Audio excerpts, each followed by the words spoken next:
Hello hi नमस्कार, पहला प्रणाम आप सभी लोगों को। मैं हूं आपका अपना उत्तर का पुत्र आरजे काव्य और ये है निरावधि प्रेजेंस कलम से। ये एक ऐसा मंच जहां पर कलम के कलाकारों को हम बुलाएंगे, जहां जो अपने कलम से करते हैं जादूगरी। तो ओहो रेडियो जो है समाज, संगीत, साहित्य, स्पोर्ट्स, संस्कृति की बात करता है। और साहित्य की जब बात होती है तो हमें लगा कि क्यों न उत्तराखंड में लिटरेचर को लेके, शेर व शायरी को लेके, कविताओं को लेके, तुकबंदी में जो लोग अपनी संवेदनाओं को प्रकट कर रहे हैं उनको बुलाया जाए, उनसे बातचीत करी जाए। तो चलिए स्वागत कीजिए आज के हमारे एपिसोड में धर्मेंद्र उनियाल धर्मी जी का। गांव के सरपंच जब दलाली करने लगे, गांव के लोग तब गांव खाली करने लगे और जिनके खेतों में लहलहाती थी कई फसलें, वो शहर आकर गमलों की रखवाली करने लगे। बहुत बहुत धन्यवाद सर। मैं उत्तराखंड के पहले डिजिटल रेडियो स्टेशन ओहो पर हूं और आपने इतना अच्छा कार्यक्रम शुरुआत की है, उसके लिए बेहद शुक्रिया। मुझे यहाँ बुलाने के लिए बहुत बहुत धन्यवाद। तो धर्मी जी, बहुत बहुत स्वागत आपका ओहो रेडियो के स्टूडियो में। और ये हमारा नया प्रोग्राम कलम से, जैसा कि मैं कह रहा था कि जो कलम के कलाकार हैं, जादूगर हैं, उन लोगों को यहाँ पे बुलाया जा रहा है। आपकी जर्नी जो शुरू हुई, शुरुआत में जब हम किसी से इंस्पायर होते हैं, शुरुआत में तो जो अच्छा लगता है उसको फॉलो करने लग जाते हैं और एक समय बाद हमको एहसास होता है कि हम एक्चुअली क्या हैं। तो शुरुआत में आप क्या थे, अब क्या हैं? दोनों सेम है या दोनों में कुछ डिफरेंस है? आपकी बात बिल्कुल सही है कि शुरू में हम अच्छे लोगों को फॉलो करें तो हम अच्छा बनेंगे जी। अगर हम खराब लोगों को फॉलो करें तो हम खराब बनेंगे। तो यही हमारे साथ भी हुआ। मैं जगजीत सिंह जी की गज़लें सुनता था या राहत साहब को सुनता था, तो उसी का कुछ हम पर प्रभाव पड़ा और मैं लिखने लगा। मुझे नहीं पता पहले क्या था। शुरू में तुकबंदी होती है। मैंने अपने हर साक्षात्कार में यही कहा है कि मैं एक्सीडेंटल पोएट हूँ, जो दुर्घटना से कवि बनते हैं। लेकिन फिर कुछ अच्छे लोगों का साथ मिला जिन्होंने बताया कि गज़ल की जो बारीकियां हैं या कविता की जो बारीकियां हैं, छंद और रस, अलंकार, जो भी चीज़ें हैं वो बताई गई। तो फिर उसके आधार पर मुझे नहीं लगता कि अभी मैं इतना कुछ कर पाया हूँ। बस यही थोड़ा अपने लोगों का सहयोग है, मार्गदर्शन है और वो लोग सपोर्ट करते हैं। वो आपका एक कार्यक्रम में मैं डॉक्टर कंडवाल जी का साक्षात्कार जो आपने लिया सुन रहा था, उसमें उन्होंने लिखा था कि जब हम पहला कुछ पोस्ट करते हैं ना, उसमें जो पहला कमेंट आता है कि वाह क्या लिखा है या आ क्या लिखा है, बस वही दिल को सुकून देता है। सर वही हमारे साथ भी हो रहा है। जो लिख रहे हैं आप जैसे या कुछ और जो हमारे और श्रोता हैं हमारे साथ के हैं, वो हमें सहयोग देते हैं या हमारी प्रशंसा करते हैं, तो बस वहीं से लिखने का बल मिलता है। बस यही है सर जी। जब आपने इंट्रोडक्शन में कहा कि गांव तब खाली होते हैं जब सरपंच दलाली करते हैं, जी, ये क्या है? मतलब देखा हुआ अनुभव है ये या सर? ये मेरा देखा हुआ कि तो लगभग पूरे उत्तराखंड का जो हमारी मूलभूत समस्या वो पलायन है जी। पूरा गढ़वाल खाली हो चुका है, सब कुछ। भलाई हमारी 2 राजधानियां भी बन गई, लेकिन फिर भी सारा जो भी फोकस है वो देहरादून पे है। और हर व्यक्ति जिसका गांव में घर है उसका देहरादून में या दिल्ली में जरूर कहीं ना कहीं मकान है। तो उसमें एक कंडीशन है सर, कोई सरपंच या कोई नेता इसको अदरवाइज भी ना ले। हमने कंडीशन डाली कि गांव के सरपंच जब दलाली करने लगे, अगर नहीं करते तो गांव खुशहाल है, लहलहाल है। अभी भी उत्तराखंड में कई ऐसे गाँव हैं जहाँ की पॉपुलेशन बहुत अच्छी है जी। और जहाँ नहीं है वहाँ पूरे गांव माइग्रेट भी हो चुके हैं, या पलायन आयोग की रिपोर्ट भी कह रही है। तो बस उसी पे है। और बाकी आप देख रहे हैं कि जहाँ मीलों तक खेती होती थी, अब वो गमलों में हम सब्जी, प्याज, धनिया, मिर्च सब गमलों में उगा रहे हैं। तो ये देखा हुआ ही है और महसूस किया हुआ है सर, वही लिखा है। बाकी इस जो लिखा था तो बहुत प्यार मिला, लोगों ने बहुत सराहा, तो लगा कि सच हो सकता है या सच है। बस यही सोच है सर इसके पीछे। बिल्कुल। तो इसी तरह के जो राइटर्स हैं, कवि हैं, शायर हैं, उनको हम इस शो पे ला रहे हैं। आप लोग निरावधि का जो फेसबुक पेज है जो आपको स्क्रीन पे इस वक्त दिखाई दे रहा है, उसको आप फॉलो ज़रूर करें, लाइक उसको ज़रूर करें और बहुत सारी पोइट्री, बहुत सारा लिटरेचर आपको वहाँ पे मिलेगा। आगे बढ़ें। आपने गज़लों का जिक्र किया, जगजीत साहब तो मतलब वो तो मतलब क्या है फिर? हाँ, जगजीत साहब जो हैं वो तो वही हैं। और जब गुलजार साहब और वो लोग आपस में करते थे कोलैबोरेशन, तो क्या गजब की होती थी। उनका लिखा हुआ, उनका गाया हुआ, मतलब गुलजार साहब का कुछ लिखा हुआ हो और जगजीत जी का गाया हुआ, क्या क्या आपको अच्छा लगता है? सर मुझे तो वैसे जगजीत साहब की हर गज़ल बहुत अच्छी है, लेकिन एक गज़ल है उनकी कि तेरे आने की जब खबर महके, तेरी खुशबू से सारा घर महके। और एक गज़ल है उनकी चिट्ठी ना कोई संदेश, जाने वो कहाँ कौन सा देश, कहाँ तुम चले गए।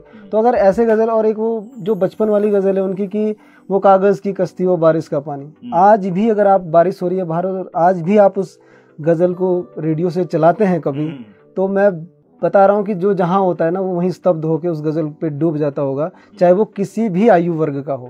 तो ऐसी चीज़ें मुझे बहुत अच्छी लगती हैं कि जो चीज़ें दिल के करीब हों। तो जगजीत साहब ने वो सब गाया है। जैसे हमारे गढ़वाल में आदरणीय नरेंद्र सिंह नेगी जी हैं, उन्होंने भी हर विषय को टच किया है। आज भी हम अगर नरेंद्र सिंह नेगी जी को सुनते हैं तो टिहरी डूबने वाला गाना है, तो हम टिहरी से हैं सर, तो जब सुनते हैं तो आंखों से, मतलब ऐसा कोई दिन नहीं अगर हम रोज ही उस गाने को सुने तो हम रोज उस गाने में रोते हैं। तो जो ऐसे राइटर्स हैं, जो ऐसे लोग हैं, इनको जब सुनते हैं तो बड़ा बल मिलता है और ऐसा लगता है कि काश मैं भी ऐसा लिख पाता। तो यही जीवन का ध्येय है। आपका लिखा हुआ कोई गजल, कोई शेर जो आप सुनाना चाहें इस वक्त? सर वैसे तो मैं नहीं कहता, पर आपका युवा बहुत सुनते हैं आपके चैनल को। ओहो रेडियो युवाओं के बीच, वैसे तो हर आयु वर्ग के बीच बहुत प्रसिद्ध है, बहुत लोग सुनते हैं इसको, बहुत जुड़े हुए हैं। मतलब हम ऑफिस में भी बैठे रहते हैं तो चाहे धीमी आवाज़ में ही चलाएं सर, लेकिन ओहो चलता है। या किचन में मेरी वाइफ खाना बना रही हो, या कोई भी हो, मेरी सिस्टर, जैसे मेरा भांजा, मैंने आपको एक बात में बताया भी था, लंदन में रहते हैं, तो वो लोग वहाँ भी सुनते हैं क्योंकि डिजिटल है।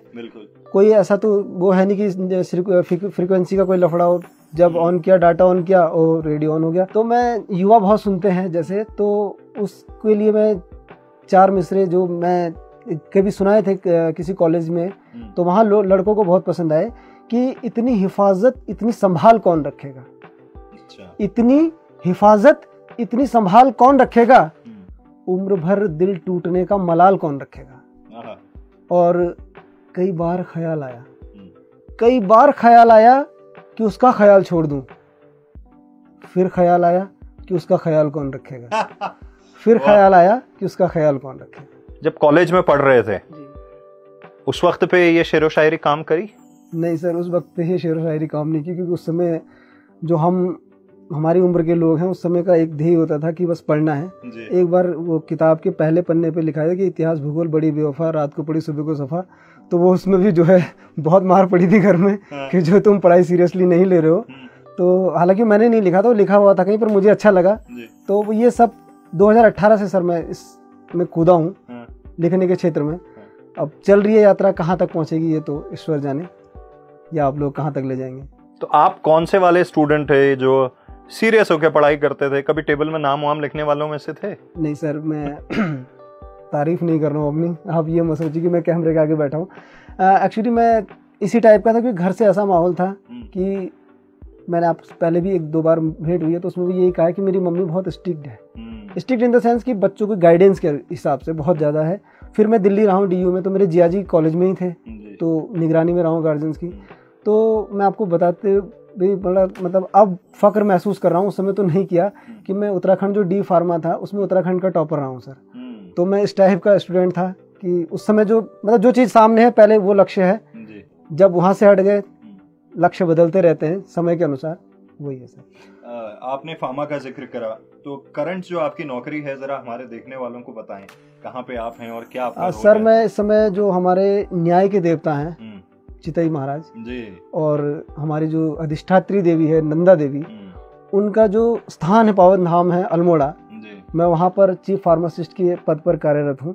और मेरे लिए वो स्थान बहुत शुभ स्थान है, क्योंकि मेरी नियुक्ति भी वहीं हुई, मेरी पदोन्नति भी वहीं हुई। तो मेरे लिए बहुत बहुत शुभ स्थान है सर, बहुत शुभ स्थान है।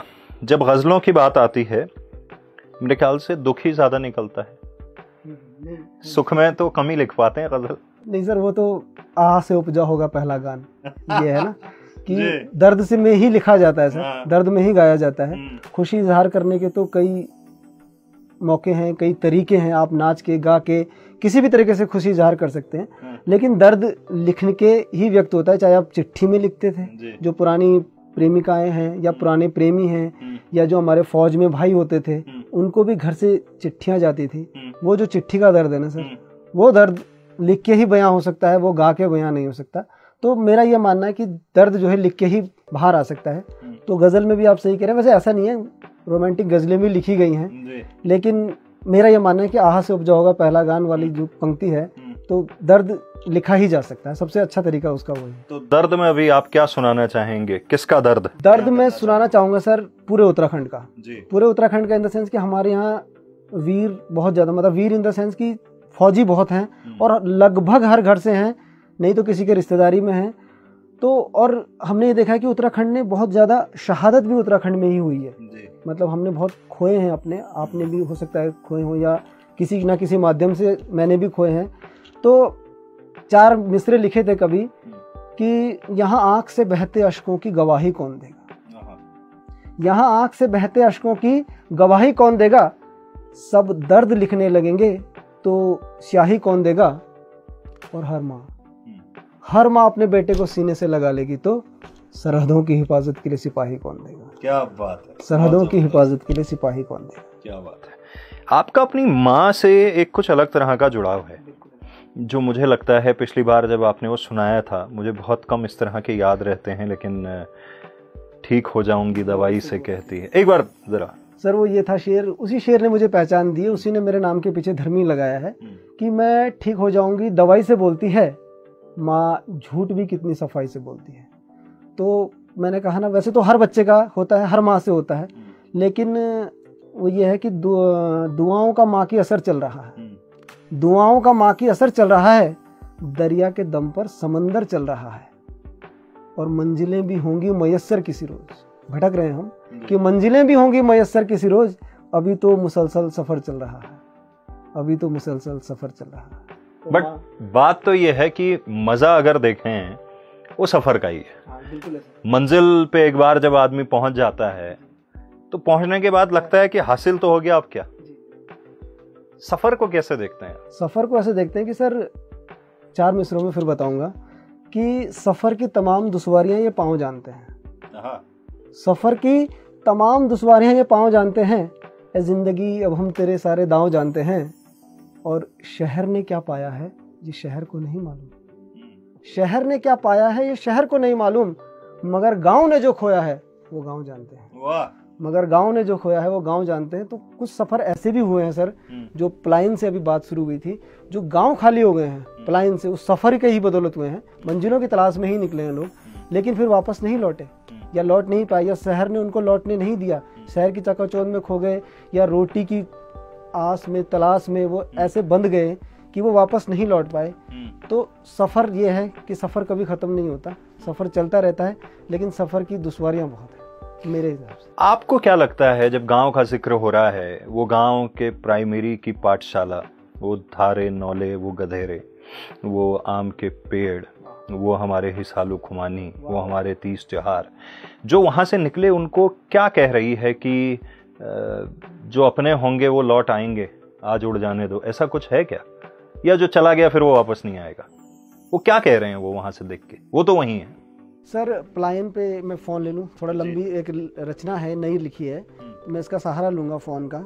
लेकिन ये पलायन के बाद जो गांव की स्थिति होती है, तो एक व्यक्ति गांव से जब शहर से गांव देखने जाता है कि क्या स्थिति हो गई है, वो स्थिति सुनेंगे तो उम्मीद है आपको पसंद आएगी, क्योंकि मैंने फेसबुक पे भी ये कविता डाली है, जिसको भी सुनाई है उनको बहुत पसंद आई है। अपनी मूल भाषा गढ़वाली में है, तो मैं वो रचना सुनाता हूँ आपको कि खादरों में थर प्या देवता बचा होला कि मर गए होला। अच्छा। खादरों में थर प्या देवता बचा होला कि मर गए होला, ये देखने के आंसू की बगवाल ससुर जी घर गए वाला, ये देखने के आंसू की बगवाल ससुर जी घर गए वाला। और ससुर जी ने दिल्ली एक जब सुनाई गांव की कथा, खुट्टों ने इसकी जमीन रड़की यन लगाई त्यून व्यथा, छज्जा ध्रुपकों के पठाल रड़ी तिबारी दिवाड़ा लगी गेन, हमारा गुठियार की तुलसी से उजाड़ गोरू खेक गेन, सुनसानी वहीं खोलो मां लोग कुजानी कगे वाला, सुनसानी वहीं खोलो मां लोग कुजानी कगे वाला, खादरों में थरपे देवता बचा वाला कि मर गए वाला।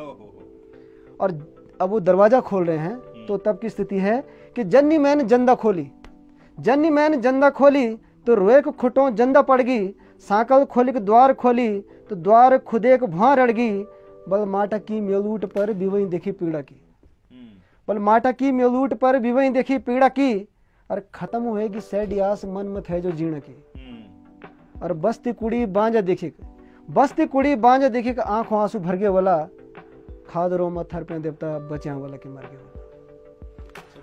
और चूल्हा पर आग छे ना खारा की चुरकट्टी छे।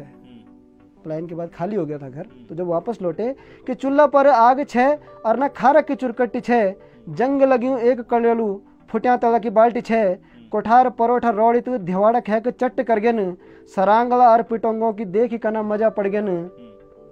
मकड़ों का जाला बल, मकड़ों का जाला बल कोना कोना पसर गई वाला, खाद रो मत्थर पे देवता बचा वाला की मर गए वाला।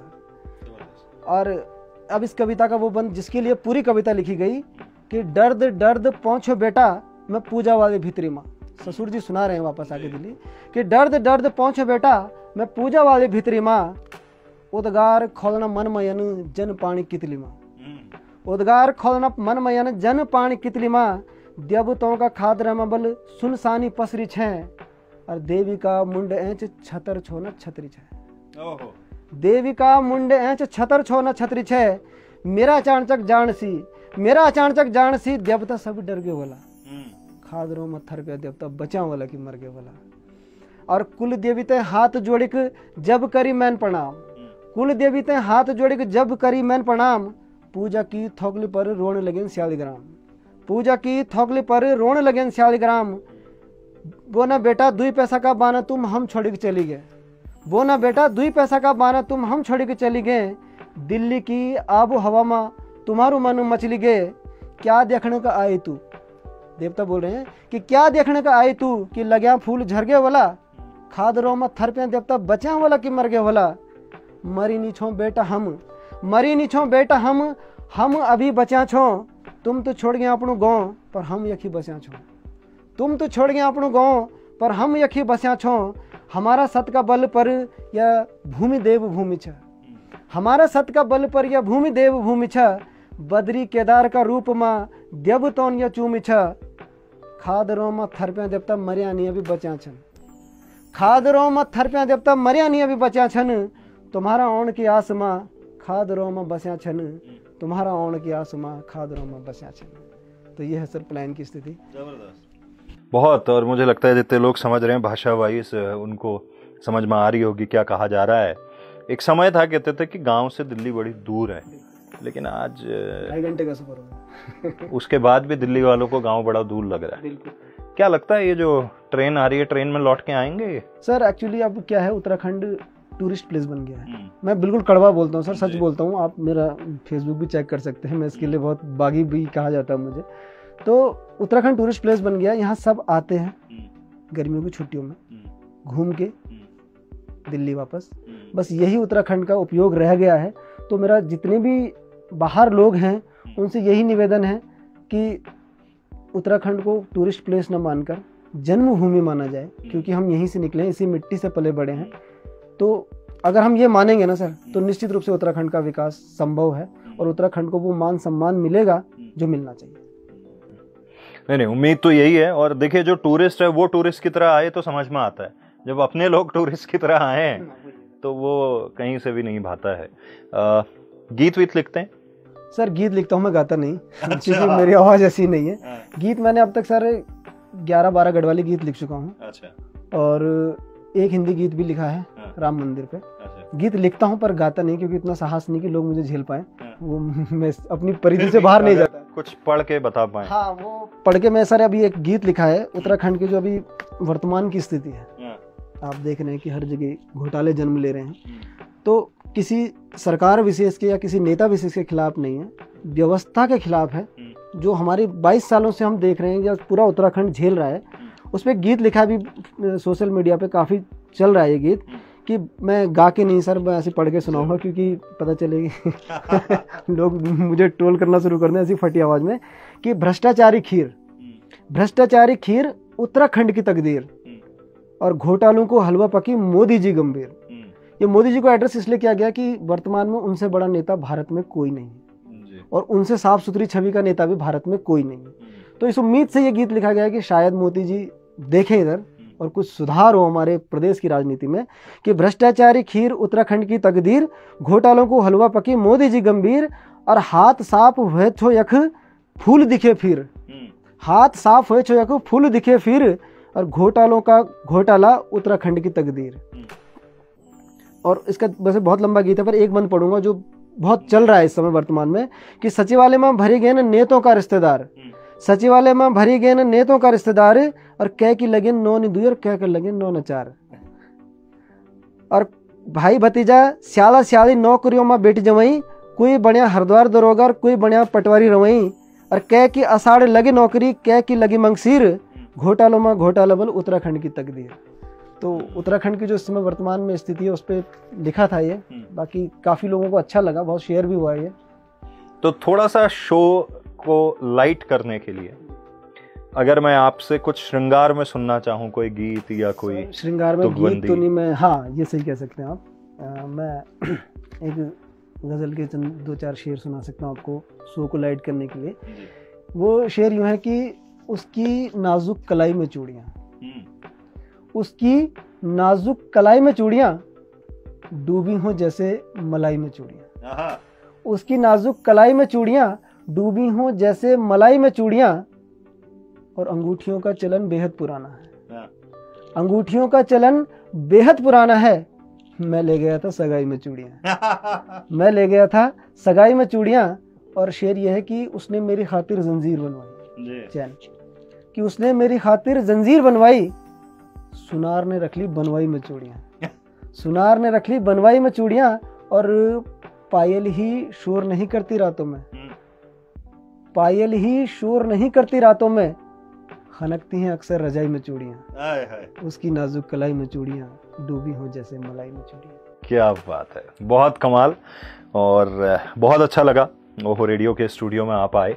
निरावधि प्रेजेंस कलम से, कलम के कलाकारों का ये शो है, उनका ये मंच है, और मैं उम्मीद करता हूँ आप जो काम कर रहे हैं, आप क्योंकि फार्मासिस्ट हैं वो तो आप करें ही, लेकिन ऊपर वाला सब में कोई ना कोई हुनर दे के भेजता है, और ये आपका हुनर है जहां आप अभिव्यक्त कर पाते हैं अपनी चीज़ों को हर तरह से, वो शेरों के माध्यम से, गज़लों के माध्यम से, कभी कभी बागी होके सर खुले मन से कह रहा हूँ, व्यवस्थाओं के खिलाफ तो बागी हैं जब तक उत्तराखंड में सुधार नहीं हुआ। क्योंकि एक्चुअली सर कितने लोगों ने जान दी है, ये राज्य ऐसे नहीं बना है ना, कितने मतलब आज भी हम देखते हैं कि किसी ने पिता खोया, किसी ने, यहाँ तक कि महिलाओं ने तक इस राज्य को बनाने के लिए आज भी उत्तराखंड आंदोलनकारियों को, बल्कि यहाँ तक कि चिन्हीकरण भी सही नहीं हो पाया है।